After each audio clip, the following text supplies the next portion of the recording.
Guess I'm the one you've been talking about. Guess I'm the one you've been talking about. Unpopular. Here with John with Skillet. We're going to talk today about the new single that is dropping.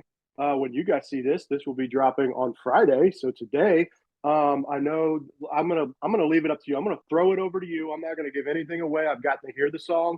The song is amazing. So, John, tell us about the new Skillet song coming out. Well, that's kind. Thanks. Good to talk to you, Jesse. Now, I just want people to know watching this. I didn't know this was gonna be video, so I didn't have time to take a shower or fix my beard. We're in the process of moving, and I had to what do you call it? I had to do some wood projects, so I'm covered in wood shavings. I'm an amateur carpenter, and I had to Can't even see it. I can't even see it. I was like, I gotta look decent, and I got the wood shavings out of my beard, which is good. Good. Anyway, all right. So I actually forgot. Oh yeah, I'm releasing new music. This is crazy. It's been such a crazy year. So the new song's coming out. It's called Unpopular. I did get to play it for you in our bus when we got to hang out, and we're excited about it. The song is a little slightly different for Skillet. It's a little raw. It's a little bit more raw, I think, than maybe our last record was. The instrumentation feels a little bit more organic, and that's just musician talk for natural. There are no more natural instruments, and it's just a bit more rocking like that. And I think that was good because I think the message of the song, it's a little bit tongue in cheek. It's got some tongue in cheek elements to it, but it's meant to be a little bit funny.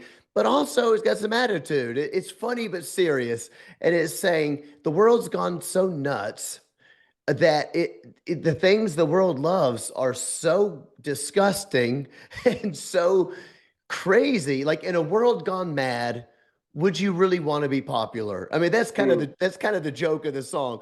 Do you really want to be on these people's side? Do you want to be in the people like cheering, like, oh, it's so great getting to watch the Olympic ceremony with my kids and seeing drag queens act like they're doing a Lord's Supper imitation. Isn't that great? We're so popular. And so we're like, no, I don't want to be on that team. I want to be on the side of like normal people. Yes. And so that's kind of the message of the song. And that's kind of the hook line of the song, which is, today's a good day to be unpopular. Like, just owning it. Yeah, I want to be unpopular. I want to be on the side of people that are like, oh, I still kind of like raising my family and going to church and loving my kids and not being weird and loving freedom. That's another thing the song talks about is it's just the amount of people that are like almost like poo-pooing freedom, almost like isn't it great? We need to start clamping down on speech in the name of some sort of democracy or whatever they're doing, which is not really true. I'm probably not explaining that well, but it's like a fake democracy. In other words, they want to be tyrannical. And then you have a lot of people saying, yeah, you got to let them do it because we love people. And I'm like, yeah, I'm still into freedom and family and church.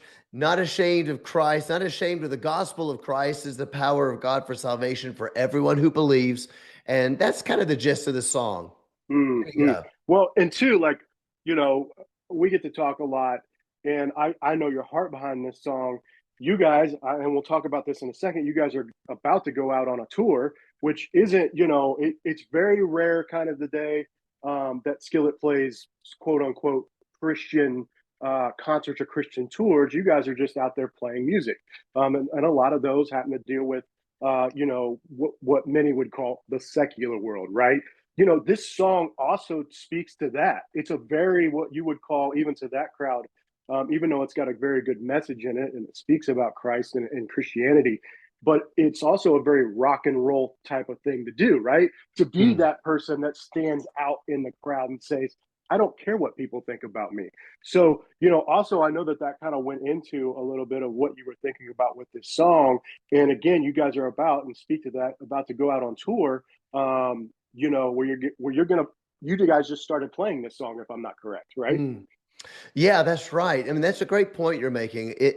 The song is not overtly, preachy. It's not really proselytizing. It's almost like, you can kind of take it to mean what you want. I think people that know Skillet or have heard of the band are probably aware that we're Christians because we're so vocal about it. And Yeah. so there's an assumption made there, but certainly this is something that like the Joe Rogan crowd, the Kid Rock crowd, Mm-hmm. even the Bill Maher crowd, which Bill Maher is an atheist Democrat, Mm-hmm. would hear and be like, yeah, I get this because people have gone crazy. And I do think it's kind of it is a rock and roll thing to do. Rock and roll is always, there's lots to say about that, but it always had that rebellious tinge to it. Mm-hmm. I'm not writing a song to please the crowd. I'm writing a song because it's what I believe, and rock and roll is inherently rebellious. That's true. It was when it began. But for Skillet, it hasn't been about rebellion against God or rebellion against, uh, traditional whatever Right. Church. traditional Yeah. values, Yeah. yeah, Yeah. exactly. Or like, as they would call them now, Western mores, Western sexual taboos or something like that. Yeah, no, for us it was like, well, yeah, there's things I want to sing about and I want to do it the way we want to do it. And so there is that's what I think is so cool about this song. Mm. It's got that rebellion to it. But I'm like, yeah, this is something that everybody can relate to. Part of it is alluding to even like just this idea of like cancel culture too, that Mm. if you speak what's on your mind, you're going to lose your friends. I mean, Yep. I gotta tell you, it's been remarkable to me. I mean, I've got tons of friends who are not Christians and who are on the left and who are progressives, and they say stuff against my faith all the time. Mm-hmm. Mm-hmm. And they're still my friends. I'm like, Yeah. yeah, that's who they are. I don't know. They're my Yeah. friends. I love them. And if I don't like it, I'll tell them, but at the same time, I think that tolerance has kind of got to work both ways. I'm not asking for them to be kicked off of social media because they said something that hurts my feels, or something like Yeah. that. So Yeah. anyway, I guess that's kind of like going over the same territory as I already said, but there is that element. It's that rebellion, but I also think that the song just rocks. It's got a rebellious attitude to it. It's kind of funny and catchy.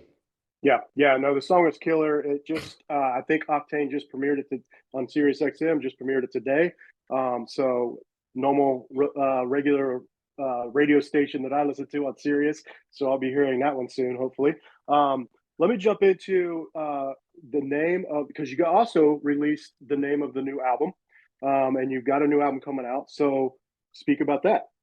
Yeah, absolutely. The album's called Revolution, and if people see the artwork, which we've just released, you'll see there's like a flag and it says Skillet on there, and then in the corner of the flag, if you look, you'll see it's got a verse, 1 Corinthians 13:13. I wanted to put that on there. In fact, I should just give a little bit of a nod to Striper. Striper always had that, their verse Yep. under their logo, Yes. Yep. and I thought, I wonder if we should do like a verse. And I thought Striper always did that. That was kind of clever. And because, they're just going, hey, this is like our motto, or whatever. But I thought it would be important because we're in a time in this country of revolution. And I want to make sure that people know the kind of revolution that I am talking about is very different than some of the revolution that we often hear Yes. about on the news, which is a revolution against America, against God, against Western civilization, against the Bible. And I'm thinking, well, certainly people will know that's not what I mean. So I put that little verse, and that's the one that says, like, we hold on to these things: faith, hope, and love. These Mm. things will never go away, and the greatest is love. And the reason that's so important is because the revolution we're talking about on this record is not a political revolution. It is certainly not a militaristic one, which I've never supported. It's a revolution of love. Mm. It's a revolution, I should say, for love is what I should say. It's a revolution to love your enemies. It's a revolution to hold on. Um, in fact, you could even really philosophically call it a counter revolution. Really, it's a revolution against the revolution that wants to tear down these traditional things that are so wonderful. I don't Yeah. want to end freedom of speech and freedom to assemble, to go to go to my church and worship God, to preach the gospel unhindered. Now, we're going to preach the gospel no matter what the government says, but it sure is nice to be able to preach the gospel without, being fined or having penalties or worse, going to jail or something like that. This is a really wonderful thing. And so it's that sort of revolution, but it's also a revolution, very much a spiritual awakening. The things I feel passionate about, I know that you've written in so many of the articles we talked about, but we're living in a really atheistic time in our country. It used to not be like this. And so what you now have is a generation of people that are now becoming young adults who were raised in an America where people just don't believe in God. Yeah. And they don't believe, because if you don't believe in God, then you don't believe in any sort of almost like eternal consequences to the way you live your life, because there are no consequences, and we don't know what matters and what doesn't matter. And I just live for me. I live for the way I feel. And I try to do what's right, And because of that, we now have a generation of just depressed people. And it makes sense that they're depressed. They are medicated, highly medicated. They have been told that their lives don't have any grand purpose outside of basically Darwin's evolution. Just basically either the strongest survive, or they have to try to manufacture a reason that they matter. That's what I'm trying to say. Yeah. When you believe in God, you know that you matter because you were created by a creator. And that gives you a sense of purpose and identity. And then you begin to go, okay, well, then if there is a God, then how does he want me to live? Those are normal questions. And maybe there's eternal significance to my life. You take God out of it, and now you're dealing with young people, the highest rates of suicide in recorded history in America, depression, medication. It's just so sad. And so there is this revolution against these false ideologies that are so harmful. So harmful. And so it's a little bit of a, hey guys, we are losing the plot here, and it ain't going good. And so you're going to hear those kind of songs on the record. Yeah, no, super excited for it. All right. And I want to kind of even preference that to kind of say, and I'll add on to it, is I've seen you many a times in a secular setting performing with secular bands. And John, I thank you for this. And I thank you that Skillet is about Christ. It is hard. It is impossible to leave a Skillet concert, not knowing that your hero, who you stand for, is Jesus Christ. So I want to say thank you for that, because that's an unheard thing of, honestly, even a lot of Christian music in a Christian setting. So you embodying that idea of, this is a revolution to push against a non-biblical culture, right? And says, no, we care about Christ, and I'm unashamed to speak that no matter where I am, and God's got us in a secular setting, evangelizing through our witness. So I just want to say, well done. And thank you for that. Not many people get to see that, because maybe they're not able to go to concerts or take their family to those type of concerts, but you are doing a great job. So that I want to jump into. You are about to jump on a new tour. You're going to go out on tour. Speak a little bit about that and where people can go to see the dates of that. All right. Well, excuse me. That's very kind of you to say. Thank you, Jesse. I appreciate the solidarity and the good word. And so, yes, we are going on tour with Seether. And you sort of alluded to this. We tour with all sorts of bands in the rock world, which is what we feel called to do. And they're my friends, and I really appreciate them. And I think a lot of these people feel the way I do, which is that we already said it. Rock music is about writing a song about something you believe in. And so I feel that I'm really blessed to have a bunch of friends in that world who may not agree with me on Christianity, may not agree with me that Jesus is Lord, and on then all sorts of other ethical and moral and political things at that. But there's sort of, I think, a good You know what? I'll use one of the left's words, inclusivity. Isn't that nice? Tolerance and inclusivity. But I really like that. And so we are going on this tour. And I think one of the reasons for me, like when people hear this new song, Unpopular, one of the things I really want to do for people is make you feel, let's see, I'm trying to think of a good example. You know, sometimes I see it with I can't really think. You know, when you see somebody online, you know, or in the political arena, stand up for something that like you believe it. So something happens and we go, oh my gosh, I can't believe this has happened. And then you see somebody in the public eye stand up for people like us. We feel like the little people, right? And you just feel so like, yes, okay, wait a minute. If that person stood up, then maybe I can, because I'm going through this at my job or with my whatever you may call it. And I just felt like I'm literally the only one, and I can't make a difference. You start seeing people do it. I hope that this song Unpopular does that for people. It's almost like we are self-appropriating the thing that they want us to think. They want us to think that we're uncool and we're the weirdos and we're unpopular, and we're saying, okay, you know what? Good. That's who we're going to be. And I hope that it is empowering for people. And so I know that some Christian fans feel like, man, Skillet, you know, I don't want to come see you when you're on tour with these kind of bands or this or the other. And I always say to people, I always go, I totally get it. You know, hopefully we'll do a Christian tour soon and you can come. And I understand where you're coming from. But for me, I think it's important because I want people out there working their jobs or raising their kids or going to school.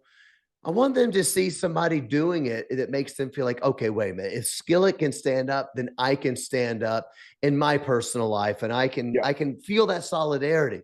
So that's what Skillet is doing. So go to you know, ChurchLeaders.com or Skillet Music. That's our tag on a lot of the socials, and find out where we're touring. And if you want to come out, come on out. And if you don't, catch us next time. You know, check out the new song and you know, keep rocking. Yeah. And you guys also download a brand new app that you just had come out, correct? Brand new. It's so new that I don't even feel like I am qualified to talk about it yet, because I was like, whoa, okay, this is really cool. But in general, yes, it's a Skillet app. And our aim is to kind of give some exclusive content to me. It's almost like a new version of the fan clubs when I was growing up. You know, I remember sending fan club letters in to Petra and Striper, and you know, and you get something back and you feel like it's exclusive. The great thing about the internet is that now it breaks down all of those walls, and so now everybody can find out. I know it's true because I have the little green light on me right now. Everybody's watching, but it breaks down those exclusive walls. I always laugh when people, and I go, man, when I was a kid, when I was a teenager, if I could have known what John Bon Jovi had for dinner tonight, I don't think I ever would have left the internet. You know, it would have been like, what's Bon Jovi doing? What's Tommy Lee from Motley Crue? You know, what's Metallica doing tonight? You know, what is Lars from Metallica think about Ronald Reagan? Think about that. Put yourself in the 80s. Isn't that crazy? It's 1986. What does he have to say? That's good. But also, what about that special thing, you know, that special fan club thing? So I think that's kind of like what we're going for, is a modern version of that. We can give you some updated information, something exclusive that you feel like is just for the panheads, and help kind of create just another new thing for the super fan, you know? Yeah, that's great. All right. Thank you so much, John. Everybody go check out Unpopular. It comes out Friday, which is tomorrow, but when you see this, it'll be today. So check it out. Streaming everywhere. Tomorrow download is today. It tomorrow. Hey, that's a very good. It's a good album name there. So yes, check that out. You got me sidetracked, John. Check that out, and then you also have a new album come out, which you can pre-order and get that. The links will be in the bottom of this, also in the article. Check it out. And Skillet is rocking. They're on tour. Go see them. Thank you very much, John. Always a pleasure. Yeah, thank you, brother.